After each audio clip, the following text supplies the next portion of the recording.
రిజంగ్ల కలశ యాత్రకు తరలి వచ్చినటువంటి మన సిరిసిల్ల పెద్దలకు మరి మన సోదరిమణులకు నా కృతజ్ఞతలు. ఈ మట్టి మనం ఏదైతే మన రిజంగ్ల రాజ్ అని మన చైనా బార్డర్లో ఉందో అక్కడి నుంచి కలెక్ట్ చేసుకొని మనం అక్కడి నుంచి పవిత్రమైన భూమికి పూజ చేసుకొని మనం ఇది యావత్తు దేశం నుంచి ఇది బీహార్ చాప్రా నుంచి స్టార్ట్ అయింది. ఇది ఆల్ ఇండియా ఆల్ భారతదేశం తిరుగుతుంది. ఈ పవిత్రమైన మంచి స్పందన వస్తుంది. ఎక్కడ పోయినా కానీ భారీ ఎత్తున మన యాదవులు మద్దతు పలుకుతున్నారు. మనకు దీనికి మద్దతుగా మన యాదవులు మొత్తం ఐక్యతతోటి నవంబర్ 18న జంతర్ మంతర్ రామ్లీలలో భారీ బహిరంగ సభ ఉంటుంది. ఆ సభకు మన యాదవ సోదరులు అందరూ ఏకమై ఏకతాటి మన ఢిల్లీ కోటను బద్దలు కొట్టడానికి మనం మొత్తం ఐక్యత కావాలి. యాదవుల ఐక్యత, యాదవుల ఐక్యత.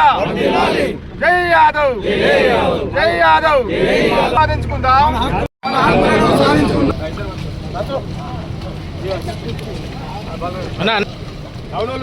కొంచెం దూరం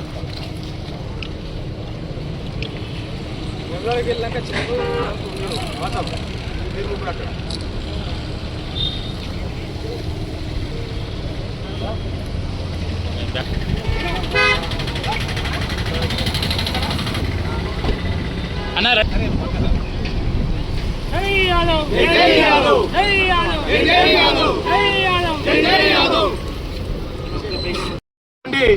కన్యాకుమారి వరకు రిజంగ్ల రాజ్ కలశ యాత్ర నిర్వహించడం జరుగుతుంది. చైనాతో పోరాడి యాదవ్ యుద్ధ వీరులు 120 మంది అమరులైనారు. వారి గుర్తుగా అలాగే పంజాబ్ రెజిమెంట్ ఉంది, సిక్కు రెజిమెంట్ ఉంది. కానీ యాదవ్ రెజిమెంట్ కూడా కావాలని కేంద్ర ప్రభుత్వాన్ని డిమాండ్ చేస్తున్నాం. అలాగే ఈరోజు మన సిరిసిల్ల జిల్లాకు వచ్చిన కల్నల్ శ్రీనివాస్ అన్న గారు మరియు మహేంద్ర అన్న గారు, నవీన్ యాదవ్ గారు, మల్లేశం యాదవ్ గారు, వీరవేణి మల్లేశం యాదవ్ గారు, అంబట్ సంతు మరియు ఆసర్ బాదాద్ గారు, యాదవ్ సోదరులందరికీ ఇట్టి కార్యక్రమాన్ని విజయవంతం చేసిన మన పెద్దలందరికీ నా యొక్క ధన్యవాదాలు తెలుపుతున్నాను. నేను ఏటీ యాదవ్, అఖిల భారత యాదవ్ మహాసభ జిల్లా అధ్యక్షుడిని, సిరిసిల్ల.